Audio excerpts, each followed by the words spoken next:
আমার স্বামী বিদেশ থাকতেন। আমি আমার শাশুড়িকে নিয়ে বাড়িতে একা থাকতাম। আমার শাশুড়ি ছিলেন বিধবা।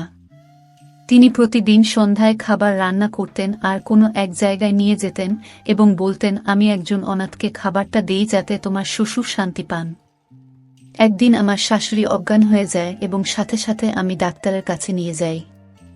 ডাক্তার আমাকে বললেন, আপনার শাশুড়ি গর্ভবতী। ডাক্তারের কথা আমি আমার শাশুড়িকে জানালাম না। পরের দিন আমি আমার শাশুড়িকে অনুসরণ করে একটি পুরনো বাড়িতে গেলাম। সেখানে গিয়ে দরজা খোলার সাথে সাথে আমি অবাক হয়ে গেলাম। তো প্রিয় বন্ধুরা, ভিডিওটি শুরু থেকে শুরু করা যাক। আর আপনি যদি নতুন দর্শক হয়ে থাকেন তাহলে চ্যানেলটি সাবস্ক্রাইব করে আমাদের সাথে থাকুন। আমি আমার মামার বাড়িতে থাকতাম, আমার কেউ ছিল না। আমার জন্য আসা প্রথম সম্পর্কটাকে মামা হ্যাঁ বলে দেয় এবং আমাকে কোনো রকমে বিয়ে দিয়ে বাড়ি থেকে দূরে পাঠিয়ে দেয়। যেহেতু তার নিজের মেয়েদের বিয়ের ব্যবস্থাও করতে হবে, তাই তিনি দ্রুত আমার বিয়ে ঠিক করেছিলেন। আমি তার মেয়েদের চেয়ে বেশি সুন্দরী ছিলাম, তাই মামি ভয় পেয়েছিল যে সবচেয়ে সেরা সম্পর্কটি আমার কাছে আসবে। তাই যখন আসিফের সম্পর্ক আমার কাছে এলো তখন আমি মামার কাছে উল্টাপাল্টা বলে আমাকে দিয়ে দিল। কিন্তু আমি ভাগ্যবান যে আমি এত ভালো স্বামী পেয়েছি। আমার স্বামী খুব ধনী ছিল না, তবে বিয়ে করার সাথে সাথেই তিনি অর্থের অভাবে মুখোমুখি হয়েছিলেন, কারণ আমার বিয়েতে অনেক ব্যয় হয়েছিল। আমার স্বামী ভালোভাবে বিয়ে করার জন্য অনেক ঋণ নিয়েছিলেন, তাই তাকে সেই ঋণ শোধ করার জন্য বিদেশে যেতে হয়েছিল, যাতে তিনি কিছু টাকা উপার্জন করে নিয়ে আসতে পারেন। এতে ঋণও কমবে এবং ভালোভাবে সংসারও চলবে। তার কাগজপত্র ইতিমধ্যে তৈরি হয়ে গিয়েছিল, তাই তিনি উপার্জন করতে মালয়েশিয়া গিয়েছিলেন, যেখানে আমার স্বামীকে কঠোর পরিশ্রম করতে হয়েছিল। আমার বিয়ের মাত্র 2.5 মাস হয়েছে আর আমার স্বামী দেশ ছেড়ে চলে গেছেন এবং আমি খুব দুঃখিত বোধ করছিলাম। আমি আমার স্বামীর সঙ্গে খুব বেশি সময় কাটানোর সময় পাইনি। আশিক আমাকে বলেছিল যে আমি শীঘ্রই ফিরে আসব, একটু ধৈর্য ধরো, টাকার সমস্যা অনেক বেশি। শুধু বিয়ে নয়, আমি নিজে বাড়ি বানানোর চেষ্টা করছি, কারণ এই মুহূর্তে আমরা ভাড়া বাড়িতে থাকি। তুমি কি চাও না যে আমাদের নিজস্ব বাড়ি থাকুক? এই ধরনের কথা বলে আসিফ আমার দুঃখ দূর করার চেষ্টা করেছিল, কারণ তার চলে যাওয়ার খবর শুনে আমি অনেক দিন থেকে বিষণ্ণ ছিলাম। তখন আমি ভেবেছিলাম তিনি ঠিক বলছেন, আমাকে একটু অপেক্ষা করতে হবে। এরপরে যখন আমাদের আর্থিক পরিস্থিতি ঠিক হবে তখন আমরা একটি সুখী জীবন শুরু করব। আমি আমার স্বামীকে দেশের বাইরে পাঠিয়ে দিই আর আমি এবং আমার শাশুড়ি বাড়িতেই রয়ে যায়। এই অল্প সময়ের মধ্যে আমার শাশুড়ির সাথে খুব বেশি কথা হয়নি, যেহেতু আমি জানতাম যে আমার স্বামীর সাথে কাটানোর জন্য আমার কাছে খুব কম সময় রয়েছে। তাই আমি বিয়ের পর থেকে সমস্ত সময় দিনরাত আমার স্বামীর সাথে কাটিয়েছি। আমি আমার শাশুড়ির সাথে বসে কথা বলার সময় পাইনি বা এই মুহূর্তে তার কোনো প্রয়োজন ছিল না। আমি শুধু রান্না করে দিতাম এবং উনি চুপচাপ খেয়ে নিতেন। আমার শাশুড়ি সারাদিন এবং সারারাত কি করতেন তা নিয়ে আমার কোনো মাথা ব্যথা ছিল না। কিন্তু এখন যখন আমার স্বামী চলে গেছে, আমার শাশুড়ি এবং আমি বাড়িতে ছিলাম, তাই আমরা একটু কথা বলতাম। কিন্তু আমার শাশুড়ি খুব অদ্ভুত কিসিমের মানুষ ছিলেন, সাধারণ শাশুড়ির মতো ছিলেন না। আমি যখন কাজ করতাম না তখন তিনি আমাকে কিছু বলতেন না, তিনি চুপচাপ কাজটি নিজেই করে নিতেন। আমি যদি ঘুম থেকে উঠতে দেরি করতাম, সকালে জলখাবার বানিয়ে দিত। তারপর আমি আমার ময়লা কাপড় ধোয়া শুরু করতাম। এই সমস্ত বিষয় আমাকে খুশি করেনি, বরং রাগ হতে শুরু করেছিল। একদিন আমি ওনাকে বললাম, আপনি এলাকার লোকেদের কি বলতে চান যে আপনার পুত্রবধূ কাজ করে না? সে সারাদিন ঘুমায়, কাপড় ধরতে পারে না, পরিষ্কার করতে পারে না। আপনি পুরো এলাকা জুড়ে আমাকে বদনাম করতে চান? আমি শুধু এটুকুই বলেছিলাম। তারপরে আমার শাশুড়ি আর কোনো কাজ করেননি। এখন যদি কয়েক সপ্তাহ ধরে আমার জামা কাপড় অপরিষ্কার থাকত, দেরিতে ঘুম থেকে উঠলে আমার জন্য চা নাস্তা বানাতো না, তিনি শুধু নিজের জন্য তৈরি করতেন। আমি অবাক হয়েছিলাম যে তিনি আমার সাথে ঝগড়া করেননি, পরিবর্তে তিনি নিজের সমস্ত কাজ ছেড়ে দিয়েছিলেন। এর কয়েকদিন পর অদ্ভুত একটা ঘটনা ঘটে। আমি যখনই রান্না করতাম তিনি আমাকে একজনের বেশি খাবার বানাতে বলতেন। আমি জিজ্ঞেস করলাম, বাড়িতে আমরা মাত্র দুজন, তাহলে তিনজনের খাবার কেন? তখন তিনি বললেন, তোমার শ্বশুর আর বেঁচে নেই, তাই আমি তার খাবার গরিবকে দেব যাতে সে পরে করলে শান্তি পান। আমি আমার শাশুড়ির কাছ থেকে শুনে অবাক হয়েছিলাম, কারণ তিনি আজকের আগে কখনো এটি উল্লেখ করেননি। যতদিন আমার স্বামী এখানে ছিলেন, তিনি আমার শ্বশুরের খাবার কাউকে দেননি। আশ্চর্যজনকভাবে তিনি দিনের জন্য খাবার দিতেন না, কেবল রাতের জন্য দিতেন। আমার মনে অনেক প্রশ্ন আসতে শুরু করে, কিন্তু আমি জিজ্ঞেস করা সঠিক মনে করিনি। আমি ভেবেছিলাম যে সম্ভবত তিনি আগে থেকেই খাবার দিতেন। আমি আমার স্বামীর প্রতি মগ্ন ছিলাম, তাই কখনো হয়তো দেখিনি যে তিনি একজন দরিদ্র ব্যক্তিকে খাবার দিতেন। কিন্তু এটা আমার খুব ভালো লেগেছে। এটি একটি ভালো কাজ ছিল। ওনার স্বামী ৩ বছরের আগেই মারা যান এবং সে তার শান্তির জন্য একজন দরিদ্র ব্যক্তিকে খাবার দিচ্ছিল। খুব কম মহিলাই আছেন যারা তাদের স্বামীর পুণ্যের জন্য এটি করেন। আমি আমার জীবনে এরকম খুব কম মহিলাই দেখেছি এবং আমি আমার শাশুড়িকে দেখে খুব খুশি হয়েছি। তাকে একজন শুষ্ক মহিলা বলে মনে হয়েছিল, যার কোনো কিছুতে আগ্রহ ছিল না। আমি তার মধ্যে কখনো কোনো বিশেষ ভালো কোনো স্বভাব দেখিনি, তবে এই বিষয়টি খুব পছন্দ করেছিলাম এবং তার প্রতি শ্রদ্ধা আমার হৃদয়ে অনেক বেড়ে গিয়েছিল, কারণ আমি সদ্য বিবাহিত ছিলাম এবং আমি আমার স্বামীকে খুব ভালোবাসতাম। আমি তাকে অনেক মিস করতাম, তাই আমি আমার শাশুড়ির ব্যথা অনুভব করছিলাম। আমি ভাবতাম যে আমি আমার স্বামীকে এতটাই ভালোবাসি যে তাকে অল্প সময়ের জন্য দেশের বাইরে বাধ্য হয়ে যেতে হয়েছে, তাতেই আমার এই অবস্থা। যদি আমি আশা করি সে ফিরে আসবে। আমার শাশুড়ির স্বামী পৃথিবী ছেড়ে চলে গেছেন এবং তিনি আশা করেননি যে তিনি আর কখনো ফিরে আসবেন। এমন একটা কথা ভেবে আমার হৃদয় ভারাক্রান্ত হয়ে যায় এবং তারপর আমি আমার শাশুড়ির প্রতি সহানুভূতি জানাতে শুরু করি। যেসব নারী তার স্বামীকে খুব ভালোবাসতেন, আমি সেই নারীকে পছন্দ করতাম এবং আমি এমন মহিলাদের পাশে বসতে চাইতাম না, যারা বিনা কারণে তাদের স্বামীর সাথে মন্দ কাজ করত। আমার শাশুড়ি প্রতিদিন খাবার নিয়ে বাড়ির বাইরে যেতেন এবং দীর্ঘ সময় বাইরে থাকতেন। এমনকি আমার ঘুম পেলে আমাকে জেগে থাকতে হতো, কারণ আমার শাশুড়ির জন্য দরজা খুলতে হতো। একদিন মন খারাপ করে শাশুড়িকে বললাম, তুমি কি খাবারটা একটু তাড়াতাড়ি দিয়ে আসলে ভালো হতো? আমাকে তাড়াতাড়ি ঘুমাতে হয় যাতে আমি সকাল সকাল উঠে আসিফের সাথে কথা বলতে পারি। আমার শাশুড়ি বলেন, গরিবদের খাবার দেওয়ার পর আমি পাড়া মহল্লায় যাই, সেখানে কথা বলি, তাই একটু দেরি হয়ে যায়। পরের দিন থেকে ঘুমোতে চলে যেও এবং আমাকে নিয়ে চিন্তা করো না। আমি বাইরে থেকে দরজা লক করব এবং চাবিটি আমার কাছে রাখব। আমার শাশুড়ির কাছ থেকে এই কথা শুনে আমি স্বস্তি পেয়েছিলাম, অর্থাৎ আমার সমস্যার সমাধান হয়েছে। এখন আমি নির্বিঘ্নে ঘুমাতে পারি। আমার স্বামী সেখানে নাইট ডিউটিতে ছিলেন, তাই তিনি রাত্রে আমার সাথে কথা বলতেন না, তাই আমি তাড়াতাড়ি শুয়ে যেতাম। আমরা সকলে কথা বলতাম এবং তারপর দিনে বেশ কয়েকবার কথা বলতাম। আমি ভেবেছিলাম আমার শাশুড়ি একা বিরক্ত হয়ে যান, তাই তিনি প্রতিদিন পাড়ার মহিলাদের বাড়িতে যেতেন এবং সেখানে বসতেন।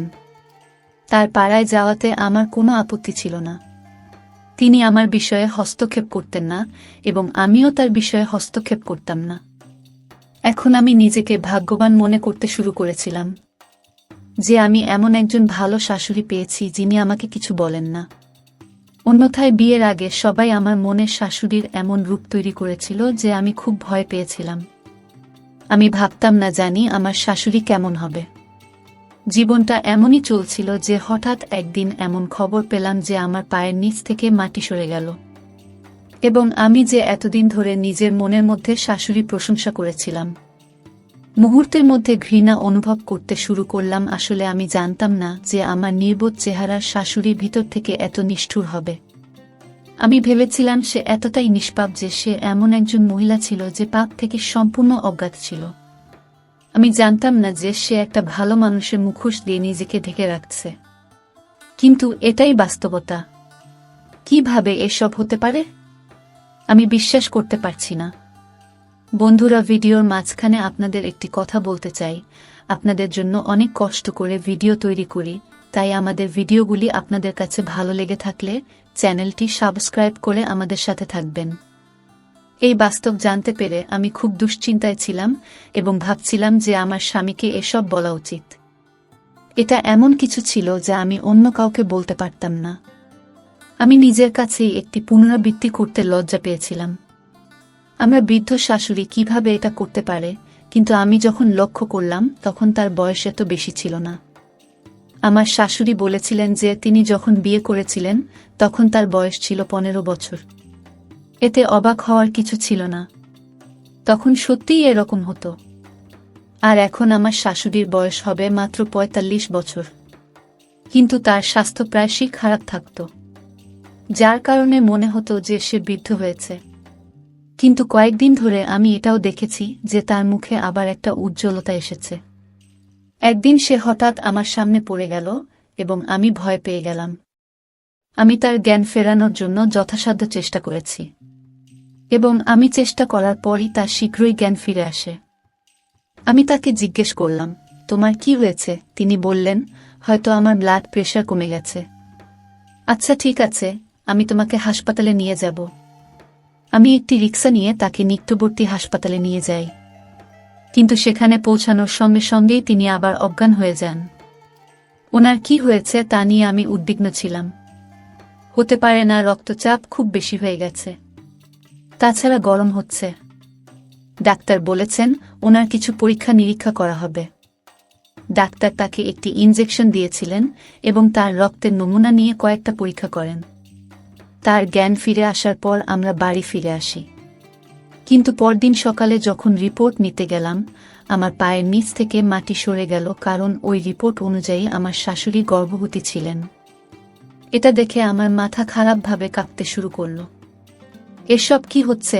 আমি আমার শাশুড়িকে কিছু বলিনি এবং বদনাম হওয়ার ভয়ে রিপোর্টটি লুকিয়ে রেখেছিলাম। আমার শাশুড়ি স্বাস্থ্য একই রকম খারাপ ছিল। এই খারাপ স্বাস্থ্য সত্ত্বেও তিনি রোজ রাত্রে খাবার নিয়ে যেতেন। আমি এতে খুব রেগে গেলাম। আমি মনে মনে ভাবলাম, এই মহিলা কী ধরনের নাটক করছে। আমি তার স্বামীর প্রতি ভালোবাসা দেখে খুব মুগ্ধ হয়েছিলাম, কিন্তু আমি জানতাম না যে এই মহিলাটি এত নীচ কাজ করবে। এখন আমি নিশ্চিত হয়েছিলাম যে সে খাবার দেওয়ার অজুহাতে তার প্রেমিকের সাথে দেখা করতে যেতেন। অবশ্যই তিনি তাকে খাবার দিতেন ও তারা একসাথে খেতেন, কারণ তিনি প্রচুর খাবার বের করতেন যা দুজনের জন্য যথেষ্ট ছিল।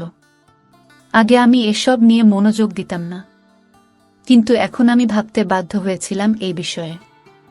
আমি সিদ্ধান্ত নিলাম যে আমি জেনেই ছাড়ব ব্যাপারটা আসলে কি এবং আমার শাশুড়ির প্রতি রাত্রি কোথায় যায়। আমি ভেবেছিলাম যখন আমি সমস্ত সুনির্দিষ্ট প্রমাণ সংগ্রহ করব, কেবল তখনই আমি আমার স্বামীকে সবকিছু বলবো। আমার স্বামীও জানুক যে তার মা কি অদ্ভুত কাজ করেছেন। যৌবনে কেউ যদি এরকম ভুল করে তাহলে তো বোধগম্য। কিন্তু বার্ধক্যের দ্বার প্রান্তে পা রাখার সময় আমার শাশুড়ি বুঝতে পারেননি যে তিনি প্রতি মুহূর্তে মৃত্যুর কাছাকাছি চলে আসছেন। যদিও মৃত্যু সব সময় একজন ব্যক্তির মাথার উপর থাকে, তবে এতে যে কোনো সময় আসতে পারে। কিন্তু বার্ধক্য মৃত্যুর লক্ষণ। তার এই বয়সে এসে আমার শাশুড়ি প্রার্থনায় মগ্ন হওয়া উচিত ছিল এবং এই ধরনের কাজ করা উচিত ছিল না। আমি আমার শাশুড়ির কিছু করব বলে ঠিক করি। ভেবেছিলাম আজ রাতে যখন সে খাবার নিয়ে বাইরে যাবে তখন আমি তার পিছু করব। কিন্তু আমার মনে আছে তিনি তালাচাবি নিয়ে বাইরে থেকে তালা লাগিয়ে দিতেন, কারণ আমি তাকে বলেছিলাম যে আমি দ্রুত ঘুমিয়ে পড়ি, আর তার জন্য অপেক্ষা করতে করতে আমার দেরি হয়।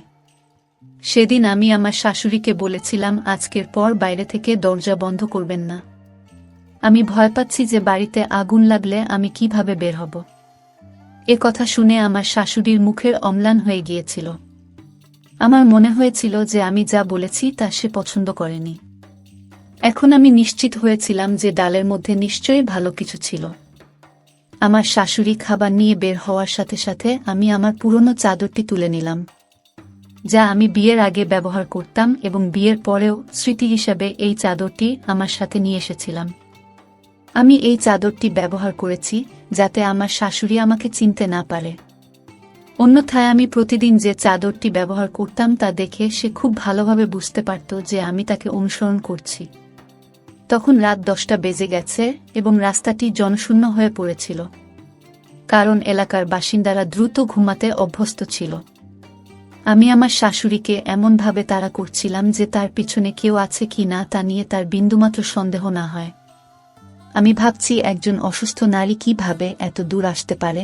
তারপর তিনি একটি পুরনো বাড়িতে প্রবেশ করলেন যা খুব ভাঙা ছিল। আমি ভয় পাচ্ছিলাম যে তিনি প্রবেশ করার সাথে সাথে দরজা বন্ধ করে দেবেন, কিন্তু আমি যখন অনুসরণ করলাম দেখলাম দরজায় কোনো লোক নেই। বাড়িটি এতটাই পুরনো এবং ভাঙা ছিল যে এর দেওয়ালগুলি ও সাক্ষী ছিল। হাতে খাবার নিয়ে হাঁটতে হাঁটতে অনেক পথ পাড়ি দিচ্ছিলেন তিনি। আমি যখন ঘরে প্রবেশ করলাম দেখলাম সেখানে আমার নিজের শাশুড়ির একজন লোক উপস্থিত আছে এবং আমার শাশুড়ি খুব খুশি মনে তার সাথে কথা বলছে। তারা শুধু কথা বলছিলেন না, বরং নিজের হাত দিয়ে খাবার মেখে ব্যক্তিটিকে খাওয়াচ্ছিলেন। এসব কি ঘটেছিল? অর্থাৎ আমার শাশুড়ি প্রতিদিন আমাকে মিথ্যা বলতেন যে তিনি গরিবদের খাবার দিতে যান, যখন তিনি এখানে এক অপরিচিত ব্যক্তির বাড়িতে আসেন। কেবল হাত দিয়ে খাবার খাওয়া না, বরং তার সাথে আনন্দের সাথে কথা বলেছিলেন এবং প্রচুর সময় ব্যয় করেছিলেন। এমনকি যখন আমি ঘুমিয়ে পড়ার কথা বলতাম এবং যখন জিজ্ঞাসা করতাম তিনি বলতেন যে তিনি এলাকায় মহিলাদের সাথে বসেন। আমি কতটা বোকা ছিলাম যে আমি কখনো আমার শাশুড়িকে সন্দেহ করিনি। তাদের সবার প্রতি মনোযোগ দেওয়া তো দূরের কথা, উল্টে আমি তাকে একজন ভালো মহিলা হিসাবে বিবেচনা করতাম। তিনি তার স্বামীর প্রতি অনুগত ছিলেন এবং রাস্তায় বেরিয়ে এসে দরিদ্রদের তার পণ্যের জন্য খাবার দিতেন। কিন্তু এখন শুধু খাওয়ানোর বিষয় ছিল না, অচেনা কোনো ব্যক্তির সঙ্গে কথা বলাও ছিল না। বিষয়টি অনেক দূর এগিয়ে গেছে। আমার শাশুড়ি গর্ভবতী ছিলেন। এখন আমি নিশ্চিন্ত হয়েছিলাম যে এই সেই ব্যক্তি যার সাথে আমার শাশুড়ির সম্পর্ক ছিল। এজন্য খাবার দেওয়ার অজুহাতে তিনি এখানে আসেন। এই লোকটিকে আমি জানতাম না। প্রথমে আমি সেখানে গিয়ে তাদের দুজনকেই খারাপ কথা বলতে চেয়েছিলাম, তারপর ভাবলাম তারা আমার কোনো ক্ষতি করবে না তো। তখন আমার হঠাৎ মনে হলো আমার বাড়ির পিছনে খোলা রেখে এসেছি। আমি চিন্তিত ছিলাম যে চোর প্রবেশ করবে না তো। চুরির কথা মাথায় আসার সাথে সাথে আমি তখন ফিরে এলাম, কারণ সেখানে আমার ঘটনা এবং কিছু মূল্যবান জিনিসপত্র পড়েছিল। আমি চিন্তা করে পাগল হয়ে যাচ্ছিলাম। আমি সিদ্ধান্ত নিয়েছিলাম যে আমার শাশুড়ি যখন বাড়িতে আসবেন তখন আমার মনে যা আছে তাই আমি তাকে বলবো। সেখানে আমি সেই অচেনা ব্যক্তির ভয়ে কিছু বলিনি, কিন্তু বাড়িতে আমি কথা বলতে পারতাম। আমার শাশুড়ি ফিরে আসার সাথে সাথে তিনি আমাকে জেগে থাকতে দেখে কিছুটা হতবাক হয়েছিলেন এবং জিজ্ঞাসা করেছিলেন, তুমি কি এখনো ঘুমাওনি? আমি রেগে গিয়ে বললাম যে মহিলার শাশুড়ি এত খারাপ হতে পারে, সে কিভাবে ঘুমাবে? আমার শাশুড়ি যখন বিস্মিত হয়ে আমার দিকে তাকালেন তখন আমি বললাম, আমার দিকে এভাবে তাকাবেন না। আপনি কোথায় যান, খাবার দেওয়ার অজুহাতে কার সাথে দেখা করেন এবং তোমার গর্ভে কার পাপ বাড়ছে সে সম্পর্কে আমি পুরো সত্য জানি। আমার শাশুড়ি আমাকে জিজ্ঞেস করলেন, কি বলছো তুমি? আমি তার মুখে মেডিকেল রিপোর্ট ছুঁড়ে মারলাম। আমি বললাম, আমি কোনো কারণ ছাড়া এসব বলছি না। এটি আপনার মেডিকেল রিপোর্ট যা বলে যে আপনি গর্ভবতী। আর এখন আমি দেখতে এসেছি আপনি কার পাপ এনেছেন। শাশুড়ি রিপোর্টটি তুলে নিয়ে পড়তে শুরু করলেন এবং আমাকে বললেন, এরকম কিছু নেই, রিপোর্টটি ভুল লেখা হয়েছে। আমি বললাম, যদি রিপোর্টটি ভুল হয় তাহলে আমি এটা বিশ্বাস করতাম, কিন্তু আপনি কার সাথে বসে সারারাত কথা বলেন? স্বামীর জন্য সৎ কাজের নামে অন্য কারো সঙ্গে থাকতে লজ্জা হয় না? আপনি কার সাথে কথা বলছিলেন? আপনার ধারণা আছে আপনি আমার স্বামীর সম্মান মাটিতে মিশিয়ে দিয়েছেন? আমার স্বামী কি সারা বিশ্বকে দেখাবে যে তার মা বৃদ্ধা মা, যিনি সবেমাত্র বার্ধক্যের দ্বারপ্রান্তে পা রেখেছেন, তিনি গর্ভবতী হয়েছেন? আমার শ্বশুর বেঁচে থাকলেও সমাজ কিছু বলতো না। একটু কথা হতো, তারপর সবাই চুপ করে থাকবে যে ঠিক আছে, গ্রহণযোগ্য, এটা অনুপযুক্ত কিছু নেই। এই কথা বলে মানুষটা মেনে নেয়। কিন্তু দুনিয়া যদি আমার স্বামীকে তার সাথে সম্পর্কিত কোনো প্রশ্ন করে তাহলে সে সমাজে কাউকে মুখ দেখাতে পারবে না। মানুষের বোন বা মেয়ে এ ধরনের কাজ করে এবং তাদের মাথা লজ্জায় ঝুলে যায়। কিন্তু এবারই প্রথম কোনো ছেলের মা এমন কাজ করলেন। বদনাম হওয়ার ভয়ে আমার স্বামী আত্মহত্যা করবে। আমি আমার শাশুড়ির সামনে আমার সমস্ত আক্রোশ রাগ উগরে দিলাম। সব শোনার পর তিনি বললেন যে তোমার ভুল বোঝা হয়েছে, সেই ব্যক্তিটি আমার ভাই। তাকে কেউ ডাকাতি মিথ্যা মামলায় জড়ায়, যে কারণে সে পুলিশের কাছ থেকে লুকিয়ে এই বাড়িতে বসেছিল এবং আমি তাকে খাবার দিতে যেতাম। আমি বাধ্য হয়ে তোমাকে মিথ্যা বলেছিলাম যে তুমি ভাববে আমি কোথায় যাচ্ছি। তাই আমি সৎ কাজের কথা বলেছি। আমার শাশুড়িকে বললাম, আপনি মিথ্যে কথা বলছেন। আমি আপনাকে বলছি, এত মিথ্যে বলবেন না। এই খবর সম্পূর্ণ অসত্য এবং লোকটি আপনার ভাই নয়।